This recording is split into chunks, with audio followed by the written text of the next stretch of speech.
the Auburn Blitz Podcast, your direct source for all Auburn all the time with Brett Pritchard, Faith Richardson, and Randy Lee.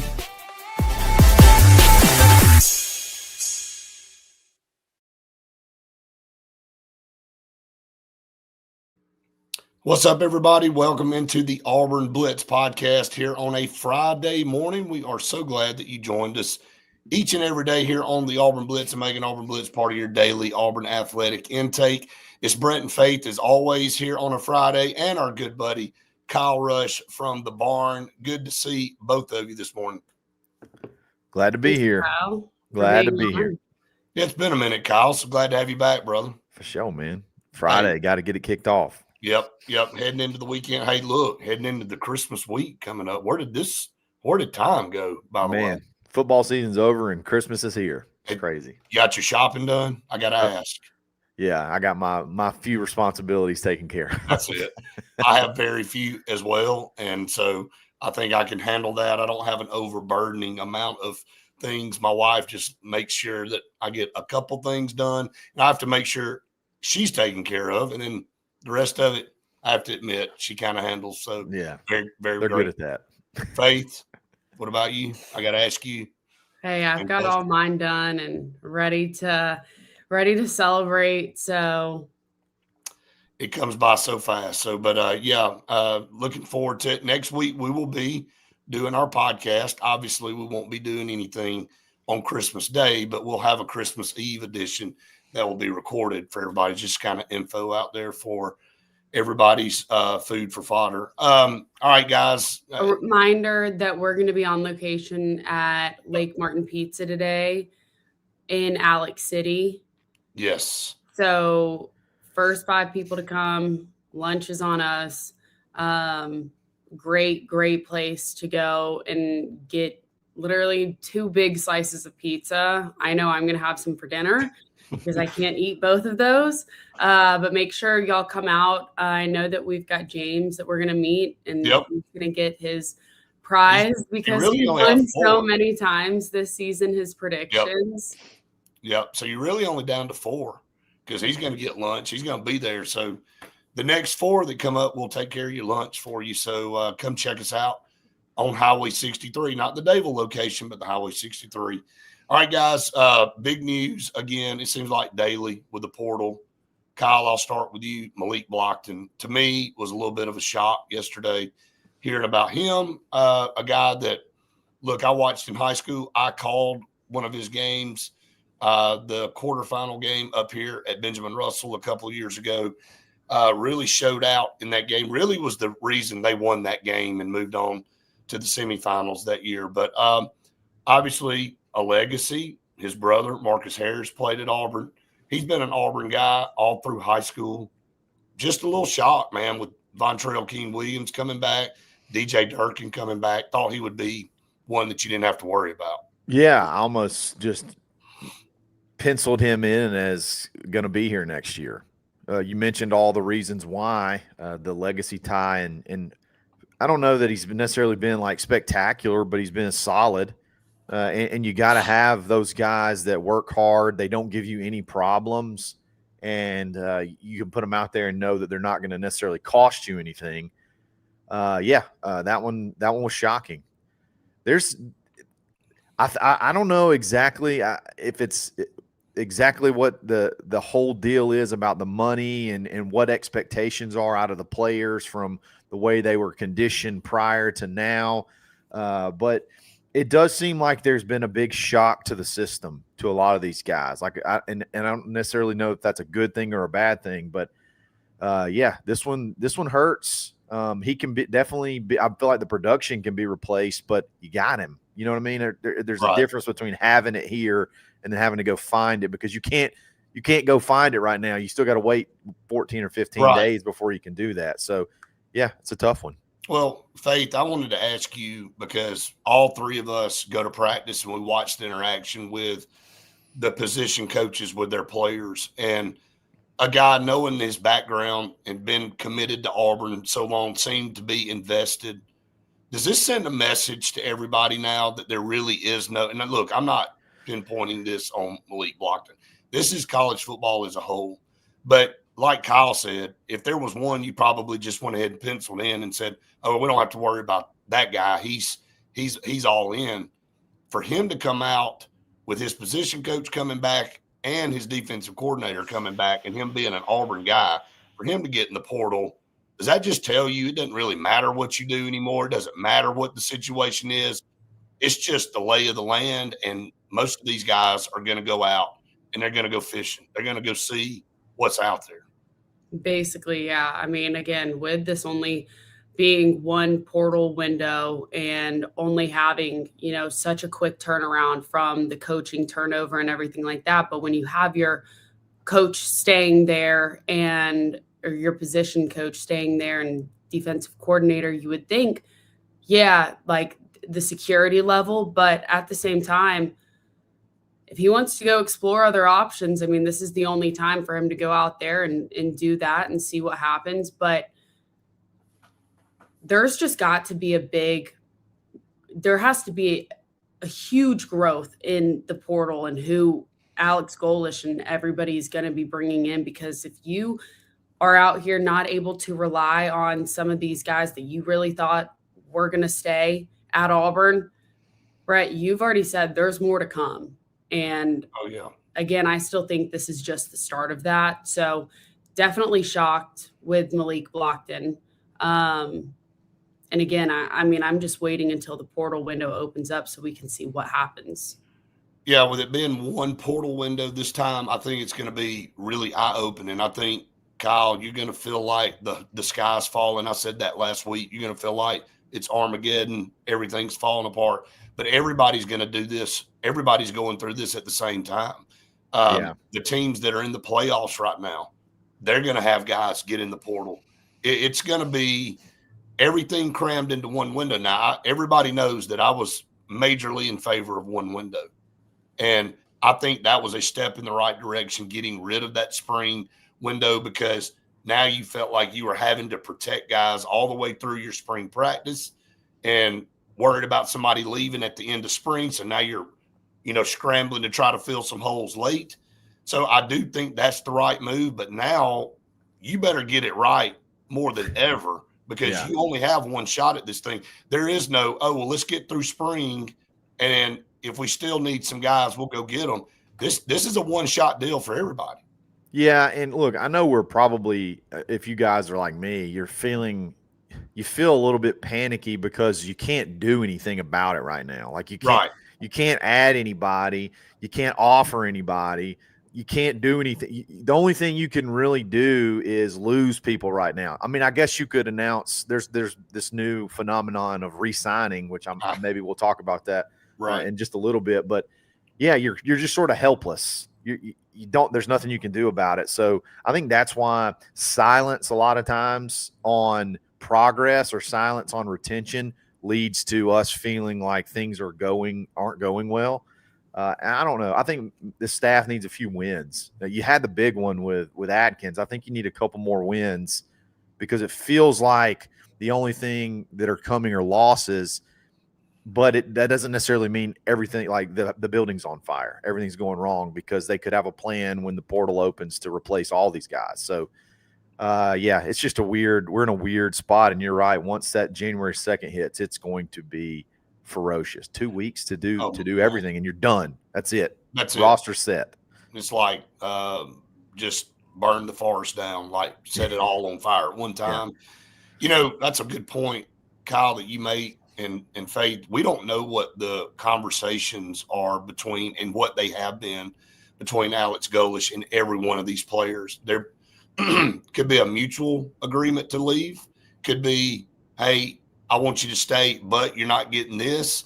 It could be somebody they really want and they can't keep. I don't know. None of us are privy to those personal conversations. But like Kyle said, it feels like everything's a loss right now because you can't add anybody. But the next part of what I wanted to talk about this morning, key players coming back. You've already had, like Kyle said, Xavier Atkins, which I thought was massive. He was probably my number 2 guy on my top 5 of guys that I wanted to see come back, because he made such an impact on the defense. And I think he's just going to continue to get better. But I think everybody's waiting around, and I think it could have a snowball effect if Cam Coleman did come on out and say, hey, I'm in, I'm coming back, or maybe Deuce Knight or some. I'm just using those two because those two names seem to get thrown out there more than everybody else, Faith. And you and I talk about that almost on a daily basis. But it is like you lose guys, but then some of these key guys that are silent, if you could just go ahead and get some of them to come out and say, I'm coming back, man, it would just change the mentality, I think. Yeah, I agree. And Kyle, you saying it feels like Auburn's only taking hits right now, left and right, because again, there hasn't been anything other than Xavier Atkins coming out there and saying, hey, I'm going to stay for another year. That what else is there to say? And there's not. Yeah. So again, you're not hearing anything positive. You're not hearing any growth. So yeah, Brett, if you hear that maybe Cam Coleman or Deuce Knight is going to come back, that maybe you would feel more secure in part of this team and also in the coaching staff and who their priorities are in that sense, especially on the offensive side, even Jeremiah Cobb or somebody like that wants to stay. Yeah. Jeremiah Cobb posted recently, and here's another thing. Here's a very real possibility. It could be that a lot of these guys are coming back, and we just don't know. We just don't know it yet. Maybe they've already agreed to terms to come back, but they could be planning this big announcement where it's like a bunch of players at once. I noticed if you go look at the Auburn football roster, it says no roster found. They don't even have anybody necessarily penciled in on the actual roster as far as who's going to be here next year. It very well could be that a lot of these guys have already signed or agreed to extend to the next year. Go ahead and announce a few. Give us something. Jeremiah Cobb posted his thing, blessed, War Eagle, all that stuff. That kind of signified to me he's probably coming back. Let's go ahead and announce that.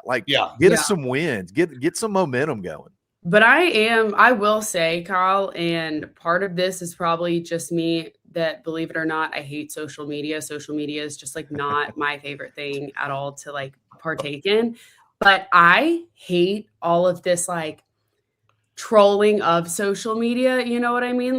Deuce Knight going and deleting all of his photos and then reposting them. No, for and sure. And then having people with their comments underneath. People that say they're entering the portal, somebody will post it and then the other players will comment and say certain things that kind of give you the incentive or kind of make you wonder, oh, are they going to enter the portal too? They're talking about this, and this.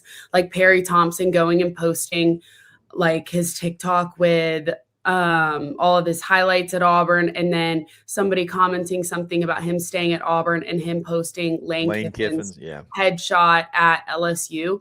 I just hate all of that. And to me, again, when I see all of that and I also see the number next to them of what they're worth and their NIL is worth, that to me shows that they are not ready to have that significant amount of money in their hands. I mean, and sometimes it doesn't even go away. Lane Kiffin and the trolling and all the stuff that he did and how he's getting paid those big numbers that he is. It's just, to me, again, it just shows they're not ready. I'm so overseeing some of those things of all social media does is expose the immaturity. I mean, we know that. That's what you're saying, Faith. And then you give those guys millions of dollars. And again, it is look, we love social media for the business side, but for the most part, it can be a cesspool. We know that, especially Twitter. I mean, everybody's got an opinion, and that's fine. We've got one. We're on here talking about it, but everybody can do it better than you from behind the keyboard, right? They would never say that to your face. And all three of us and everybody that chooses to do this in this business, we get crucified and whatever, and we've got thick skin, so it doesn't bother us what people say. But they're the master of all knowledge behind the keyboard. But going back to what we were saying, is it crazy now that we're in a day and age where we celebrate somebody announcing that they're coming back on the roster you just signed a 5-star? recruit. Like it is crazy. That's the new world. Like, oh God, we got Xavier Atkins to come back, which we're grateful, but it's like, well, crap, Where was he going? Yeah, I mean, he would have been locked in for 3 or 4 years. Assuming that everybody is leaving after each season is where Right. football or most college sports at this time have tanked. And yeah, tanked. As in, it's ruined the sport because I got it's you. ruined Yeah. everything because you don't have any loyalty, you don't have any commitment to the school. It's just you got to cheer for the logo. That's it. You're cheering for, if you're a fan, you're just cheering for the logo right now because the team, it is free agency every single year. The fans are pulling for I said this the other day, I'll keep saying it. Kids growing up don't have an opportunity to idolize Lionel James, Bo Jackson, that you don't know. In 9 months, they could be playing for the team you hate. Exactly. They could be on the other side. It's wild. There was a time where an Alabama player would not have even thought about coming to Auburn and vice versa. An Auburn player crossing the state to go play for their rival. They may transfer, but they wouldn't go in there. Now it doesn't matter. That's the part that made college football so much fun is the rivalries, the interconnectedness. When you go to school at one of these places, you feel like you're part of that. It's a family-oriented deal. Now you've just made it a pro sport. And look, I hate to bust everybody's bubble, but that's just it. You continue to pull for the team, the AU logo and the jersey, but the name on the back of that jersey changes so frequently. You just go, okay, I just hope we get somebody in here that can play. Yeah, I don't know how. I'm not a big NFL guy. I never grew up, really being attached to an NFL team. But I wonder if that's how you feel, if that's how the NFL fans feel, like it because it does change so frequently there as well. Are you just cheering for? At least they sign a contract, Kyle, and stay for 2 or 3 years. That's the beautiful thing for them. I mean, yeah, but it does change frequently, right? Yeah, so you're just kind of pulling for the logo, and I guess I hate that it's gotten there. But on the flip side, I guess the one positive is I do feel like it's leveled the playing field a little bit. I mean, the playoff. I mean, you got Indiana, your number one team in the playoff. You got Texas Tech, who's a 4 seed. It looks like what big quarterback just went in the portal? There's a big quarterback. Josh Hoover from TCU. He went into the portal, and now they're saying he may go to Indiana. So Indiana may just continue this pipeline of pulling in portal, big time portal quarterbacks and keep going. So there's some plus and minuses. Yeah, you're not going to get your 3 to 4 year guys that you get attached to anymore. I just don't think that's just that part of college football is probably dead. Yeah, I think it's interesting that, talking about how these guys are free agents and basically being recruited like they are in the NFL at this point. And it's interesting that on a lot of these posts that say they're entering the transfer portal, it'll say per their agent. And right. That to me at this point is just crazy that majority of players have an agent that they're running through. And they have to have it that way now because of the money and the NIL deals. Did y'all see? I know you did, Faith, because I sent it to you. But Kyle, did you see where Troy Aikman came out last week and he's like, "Look, man, I love UCLA, but I'm not writing any more checks because I wrote a pretty significant check for this kid, and he left. He said he didn't so much as shoot a bird, tell him thank you, nothing. Didn't get anything. He said, I'm just not gonna do this anymore. It's been blown out of proportion." You saw Shaquille O'Neal back during basketball say, "I love LSU basketball. I ain't writing this kid that's 17, 18 years old coming out of high school some big check. He ain't proving a dang thing." And he said he needs to go earn his stripes. And he said, "I do love my team, but I'm not going to, if that's what it takes for us to be good, then I hate it. I'm not going to do it." Charles Barkley said the same thing about Auburn. I mean, these top ranked booster former players coming out going, I'm just not going to throw my money away anymore. Good luck to you. I appreciate it. But that it's gotten so disingenuous and so transactional. There is no, it's just almost rude. It's almost like you go, okay, I'm expected to get this. And if you don't give it to me, I'm just going to go somewhere else. And I'm going to write this. And look, I know this sounds bad, but every one of these players, thank God, they go through the same AI generated letter. And at the end, go, with all that being said, I'm going to get in the portal. Just save the time. Appreciate, your thought. But I mean, it's the same cookie cutter explanation about, oh, it's been great here. I appreciate it. Well, if it's been so great, why are you leaving? I mean, that's just kind of my take. Yeah, a little bit more transparency would be nice, for sure. Look, sometimes I wonder if those guys like Charles Barkley, they're just mad because they didn't get that when they were in college. They do. They are. All I got was free pizza, and now you're asking me to write $1 million check. No, I'm kidding. No, it is kind of. What would Bo Jackson be worth on the open market in today's world? Herschel Walker. There's no telling what those guys could have made. And multi-millions. Right. From year to year. Babe Ruth could have probably said the same thing about, I mean, I know times change, generations change, things like that, but until we understand and accept that college football is dead. It's dead. College football is 100% dead. They are employees, and we need we need contracts that are binding, that have buyouts, that have tampering language, that just like the NFL, that we can sign multi-year deals until we decide that, hey, let's stop trying to pretend that it's still college football that we had in 1980 and 1990. Until we decide that, it's going to be this in-between purgatory where it's just going to be a mess every single year, and you're going to have 40 new players every single year, 40 or 50 new players every single year. I like the way Glenn thinks. Just be honest and say it wasn't a good time. I mean, I would love to see the first player go, hey, I just want to get on there and tell everybody I'm hitting the portal.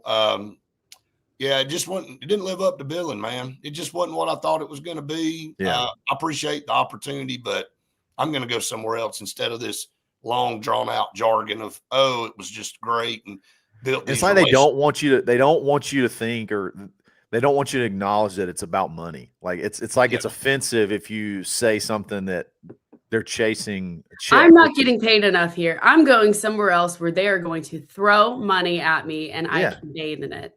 Yeah, but they don't want you to say that. But everybody knows that's the case. I might respect you a little bit more if you told me that. Yeah, just say it, dude. It's like, so you're chasing a bag. Like, that's awesome. Like, go get whatever you can get. The one thing I do like about this staff is it's not, I don't think any doors are closed. I don't think many of these guys have a completely closed door. Like, hey, if you feel like you can get that, go get it. Right. And if not, you got till this date to come back, or we're going to have to go. How bad is that to come crawling back, though, if you don't get what? See, I think kids, they're also, they'll say they want number, like, I want this. And then they're told, okay, we'll go find it. They don't find it, and then now they have a number less than what they were going to make back at home, but they're too prideful to just come back home, so they end up costing themselves money. I guarantee you that happens more so than not. Poster child. There has been a poster child for that out there. He has. Justin said, how many of them are parents, the agents? Like, they say agents, but how many of these kids are getting steered by people around them saying, hey, man, you can get more, and they have no relevancy behind what they're saying. They're trying to utilize them for their own payday. I hate to say that, but y'all know that's going on. Yeah, I'm sure. And I don't even know, like, when they call, they say they're agents. Like, you go pull up, like, it's funny, if you go look up and like Hayes Fawcett says so-and-so's going into the portal, he's ripped by insert agent, and then you click on him and that agent has like 1,000 followers. Like, these dudes are just, they're just like popping up out of nowhere. You know what I mean? Yep. These companies. No, well, apparently they're legitimate companies, but it's like there's these. We're pretending like this is some long standing tradition. Like there's this, established market of guys that know what the heck they're talking about. And really it's like dudes like me popping up and saying I'm an NIL agent. I don't know what the heck I'm talking about. And you these even kids need to are have listening a license anymore to do like any of Drew this. Rosenhaus is not repping No. Malik Blockton. No. You know what I mean? Jimmy Sexton is not repping Ryan Strader. Like these big time agents that do it, you're getting guys that are discount like Temu versions that are trying to manage your finances and they don't know what the heck they're talking about. Sink their claws into guys so they can get a portion of money. It's all about, hey, I'm gonna act like I can handle all this. Let me go in this negotiating room for you and get you the best deal, and I'll only require 5%. Okay, I'll get 5% of your deal. That's all they're doing. That's exactly what they're doing. Man, you're right. I've said it. You've said it. We've all said it. College football's dead as we knew it. Now you got to put some type of regulation, collective bargaining in there. Yes. Treat it like it is. Stop pretending. Quit faking it. Like, quit acting like, student athlete and all this kind of stuff. That's not what it is. And it's been gone for a long time. All right, let's go to some of our partners here on the program. Again, we could not do it without them. And again, we appreciate them so very much. We always start with Sensagreen. Sensagreen for air that's cool and clean over the holidays. Make sure to call Sensagreen Heating, Cooling, and Insulation for air that is warm and clean. Call Sensagreen with Carrier. Turn to the experts. Scout Program Management, a full construction management firm in Birmingham, Alabama, and they work with municipalities. They work with educational institutions. They take you from the pre-construction phase all the way to the finished product, and you can check them out online. scoutpm.com. Just talked to those guys yesterday. Really appreciate Sloan and Jay and Charles. They run a top-notch business, and they will take you all the way through it. And again, you don't have anybody on your staff that's capable and has the time to do what they do. That's why you hire them. Check out Scout Program Management. Bunkers in downtown Auburn. I know where I'm going to be this weekend, and it's going to be Bunkers because I want to have the perfect mix of sports, food, music, and fun. They've got 50 parking spaces downtown, and I know that they have some pretty crazy deals that you can't find anywhere in Auburn. And so when you want to go and get some of those happy hour deals or even some of those food menu item deals, I'm going to Bunkers. Yep, hard to beat it, no doubt. And the Cart Source. Look, you still have time. You can go see Harrison right now, and you can go be the best person on your family's Christmas by getting a golf cart for whoever it is. And, you can say, I'm getting it for so-and-so, but you're getting it for yourself because you're going to use it too. Easy Go, Cushman, Yamaha, Club Car. They've got all the best brands right there on Highway 280 in Dayville as you're headed toward Birmingham. They are Alabama's premier golf cart superstore. Go check them out. They've got everything that you need. And if they don't, they will order it for you and customize it for you. Go check out the Cart Source there in Dayville. All right, real quick, realistic for Golesh. With all of this going on, and I know we get into this every single year, what should Auburn's expectations be? Faith and I talked about this yesterday. Kyle, we'll be talking about this for years. This schedule, this roster, everything's set up so perfect this year for Auburn to have a good season, and they somehow found a way to crap the bed again. So take that away. Alex Golesh, new staff, having to pretty much rebuild this roster. What is realistic? And the schedule's much tougher. Well, what should Auburn fans realistically expect out of Alex Golesh in year one?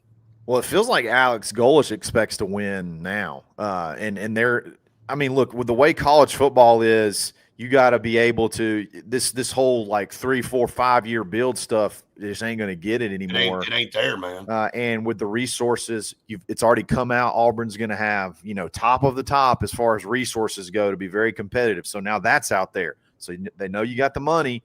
You brought in your staff to that's supposed to be have this system to be able to identify and acquire talent. So you got that. if you get your quarterback from South Florida that you want, he enters the portal. You got all the tools in the shed, and you've kind of set the standard. I mean, I feel like 8 wins should be, just standard, like floor almost as far as Auburn goes. So that feels like I think if Auburn were to do that, you probably feel really good. So, but Golesh doesn't sound like he's wanting to go 7-5, 8-4, 9-3. It sounds like he's trying to win right now. I thought, like you said, the standard's 8. How come we haven't been able to break 500? It's crazy. How come we haven't been able to have a winning season? Auburn is the biggest mystery. We pulled up a list yesterday. Since 2011, Kyle, every quarterback that has played at Auburn has been benched but 2. And the only 2 that have not been benched are Jarrett Stidham and Nick Marshall. Everybody else has been benched. That's including Bo Nix. And how can an Indiana that has never peed a drop in college football, let's be honest, all of a sudden vault themselves in this new era, obviously through transfer portal and all that, but the teams that have been good for years should have even taken advantage of this even more. But you got the Texas Techs, the Indianas of the world that have far surpassed Auburn, and you go look at their facilities, you go look at their donor bases, you go look at all that. They don't have what Auburn has. Yeah, and I know people are going to say, "Oh, but it's the SEC versus the Big Ten." Like, if you look at Auburn's schedule, we played Arkansas, who was the worst team in the conference. You played Kentucky, who was not good. You played Missouri, who was 4-4, and then you played some of the upper teams. Like you still dodged Ole Miss. You dodged Texas. You honestly had one of the more, on paper, manageable SEC schedules you've ever had. So, like, why can't Auburn be Indiana or Texas Tech? If you say you got the resources that you say you have, that's what I can't figure out, how this thing's been so bad for so long. It's just a culture thing. That's what we talked about before the season, bro. And we talked about it nonstop about this being the schedule. It was it. To have a potential playoff running team. Oh, man, we were saying get to 9-3 and you're knocking on the door with the schedule. And we were like, I think you and I were both to the point where we were so confident we would like, hey, we'll bet our mortgage on this. I was not doing that, but I'm just saying we had gotten to that point. I was not that confident, but But we had dove into this thing so deep, going roster, schedule. I can't see any way to win less than 8. And even thinking if somebody were to, get injured, we still had the depth and we still had the roster to be able to fill in some of those gaps. And Auburn got pretty lucky with a lot of guys being healthy throughout. You know what makes it even worse, though, y'all? We started off 3-0. Yeah. And I said if we went 3-3, I was like, out of here. We started off 3-0, and we won 2 more games the rest of the year. Arkansas, who was beating us at halftime, took 2 interceptions, and one of them being a pick 6. And then a big old win against Mercer. Yeah. That was the summation of the season. So, and then Baylor ended up not even being good. They ended up sucking. They had a losing season, too. Yeah, just a great overall, I think we may look back. We may look back on this particular season as one of the more disappointing failures that you can remember. Like that 2012 season, that team just wasn't good. Like that team was not very talented. They had lost a lot of talent. 2008, another team that probably, I don't know, that team was pretty decent. They just had, I think, the whole offensive turmoil really killed their momentum. But yeah, we may look at this as one of the more talented top to bottom teams in schedule, and you just completely blew it. You had the lead or had a chance to win the game against 4 playoff teams. Ugh, don't think about that. Like, again, I'm so tired of everybody going, well, Auburn's the best 5-win team in the country. Like, that's the dumbest thing. Like, literally, I hear that, but the biggest problem in that statement is, why can't this team figure out if they're that close? Why can't they figure out how to win games? And it has to come back to one thing. It's a culture that has permeated that facility now for 5+ years. And It's almost like you're expecting something bad to happen even when you're in control. It's like, oh, this is going way too good. When's the damn landslide going to come? We're like that as fans too. Like, are we not always expecting the worst? Always. Yeah. Auburn fans, like 2 years ago, I was sitting in the stands next to this girl, and she was like, well, we don't really expect to win this game anyway. I said, hold on a minute. I said, what are you talking about? And she goes, well, we never win these kind of games. And I'm like, you know what? The alarm went off in my head. I'm like, I never used to come in this stadium and ever think that. I didn't care who the heck we were playing. But this generation goes, well, we're just here for the Jumbotron and the fourth quarter, between the third and fourth quarter light show. I mean, used to remember watching it with my dad growing up and thinking, all right, they look awful right now, but I know they're going to pull out a win somehow. Like, it's going to be a nasty win that's ugly, but it's fine. They'll figure it out. Yep. Gosh, now it's wow, you're up 28 points in the fourth quarter. All right, you're going to lose. How are we going to blow it? How are we going to blow this one? Got a 2 touchdown or a 2 score lead in the fourth quarter. How are we going to lose this one? How are we going to blow it? How are we going to blow it? I mean, the Georgia game this year was the poster child. You're about to go up 17-0 and you fumble, and it's a big, massive ordeal. Yeah. And Georgia takes the ball down and scores and cuts it. And you're like, the whole mentality was just like, well, there it was. That was our chance. That was the moment. Not to mention, you still had an entire half. You still at home. You still had all the momentum and the lead. You had the lead. And then you just said, well, no, that's over. That's it. That's what we were waiting on. All right, real quickly, basketball tomorrow amongst all this playoffs. Again, the playoffs start tonight. Obviously a big game, Oklahoma, Alabama. But tomorrow you got football all day. Why they've got that Miami, Texas A&M game at 11 o'clock in the morning makes zero sense to me. But anyway, you got Auburn going to be playing basketball. They're going to be playing a really, really good team in Purdue. Just your thoughts first, Kyle, on this game. Yeah. Obviously, I don't feel great about it. You're going there, or where is this one being played? This was a neutral site game. It's in Indianapolis, right? Indianapolis. Yep. They're 10-1. They've had some really big wins, beat Alabama. Some of the teams that we know, they beat some teams pretty bad too. They beat a number 15 Texas Tech by like 30 points. I don't know much if this is like a traditional Purdue big team. Those are the teams that we're going to struggle with. They do seem like they have several big men that are their leading scorers. So, have we learned anything yet? Yeah, they got a 7'4" dude scoring 7 points. 9 points a game. Yep.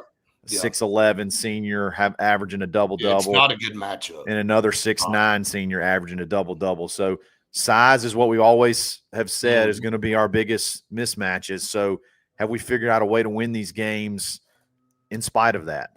Can we speed them up? Can we hit shots from the outside? Can we be disruptive and just try to create turnovers and points in transition? All the things that we've struggled with this year. Those are the ways we got to win these games. I'm curious to see if we've learned that and we can take it in up to Indianapolis and put it on Purdue. Talking to Coach Williams the other day, having a little bit more of a break and some time to prepare the team going up to Indianapolis. I know that they're leaving today, which is later than they normally do. But he said that they feel more prepared and they're ready to go into this game, and that the defense really is taking a few steps up maybe from what it has been. But again, Amika Oporum being out I mean, he didn't play too much, but again, that's just another body You that's just down another guy that yeah, you're trying to work in a place that you needed bad. yeah. You know, underneath the basket, we have to ask Murphy to do that on a night in, night out basis that's not even really his true position. So It is nice though that Coach Williams did say that a lot of those guys are volunteering themselves and learning to be versatile and go and play those different positions and be where they need to be in this time. So that's nice to hear though. I think you look at this game and Auburn's played 3 really top ranked teams in this 3 SEC. They've been destroyed by 2 of them. One, they had a chance to win at the end in a neutral site. Well, more of a home game in Birmingham for Auburn, but went to Arizona, was not a good experience. Obviously, Michigan's been destroying everybody. So now's the last big test before SEC play comes in. Can you go up there and just you want to win the game, but can you just, if you don't, is it competitive to the end? And was it a single digit, maybe couple possession game? Or are you looking at this thing being over with 9 or 10 minutes to go in the game? You're down 30. I mean, I think that's the progress that Stephen Pearl and his coaching staff is looking for, because when you get into the SEC schedule, it's a marathon. Every single game, every week, if you don't play well, you could get beat. And from top to bottom, that's the way this conference is built. 100%. You got to figure out ways to win, and they gotta get it done. Hunter, you're right. Michigan is the Death Star of college basketball. They're incredible. Right now. There's no doubt. So, all right, a couple more partners, and we will roll out here on this Friday. Again, we appreciate them so much. Oliver Ross. If you're having any holiday parties or any weddings, whatever it might be in the spring, holiday season, whatever, Oliver Ross is the certified licensed bartending service for you. They're going to come in, set all their stuff up, be able to serve your event, 20 people up to 20,000 people, and then break it all down and leave like they weren't even there. And that's probably the best part of it all. That's the selling point for me. So call on Oliver Ross and make sure they're the bartending service for all your events. Absolutely. You pay for convenience, man. Check them out online, Instagram and Facebook. Russell Medical Center, one of the top 3 hospitals in the state of Alabama, connected with the UAB healthcare system. And again, like I say, every single day, that's all you really need to say about them. When you're connected to UAB Health, they're the best in the world. They've got the Cancer Center in Alexander City. They've got great facilities. They got great doctors. They're going to put you with the right people. And you don't have to fight all this big city traffic and all the hassle like you have to go to Atlanta, Houston, Birmingham, all these places. Check out Russell Medical Center in Alexander City, voted one of the top 3 best hospitals in the state of Alabama. Alex City Marine, I say it every single day. That center console, the new Blackfin models they have, the Landau and Manitou pontoon boats. Wintertime is the time to buy a boat. You don't wait till summer when the prices are all jacked up and everybody's on the lake and everybody's like, oh, I want to get out there. You plan now. So now's the time to go to Alex City Marine. They will cut you a deal. 256-215-3474. I know them personally. I know what a great business they run. They will take care of you and they'll put you in the right boat. I promise you. All right, guys, I'm actually pulling for that warmer weather to show them back up, man. I know it was a little warm last night, but already ready for some spring. Tired of this cold crap. So, Kyle, tell everybody how they can catch up with you guys over at the barn. Yeah, just go to thebarnauburn.com or on YouTube. You can catch all of our content there, or anywhere you get a podcast, the Barn Podcast Network. Always appreciate you so much, Faith. I will let you send us out reminder. We've got Lake Martin Pizza today. Martin Pizza in Alex City, so make sure you guys are there. First 5 people get their pizza and lunch paid for, so make sure you come see us. We'll be there at noon for the noon show. But I hope everybody has the best weekend ever. Everybody be safe if you're traveling for the holidays. Absolutely. Ditto to that. And we will be back with you at lunch for more Auburn Blitz. We'll see you then. Thanks, guys. War Eagle.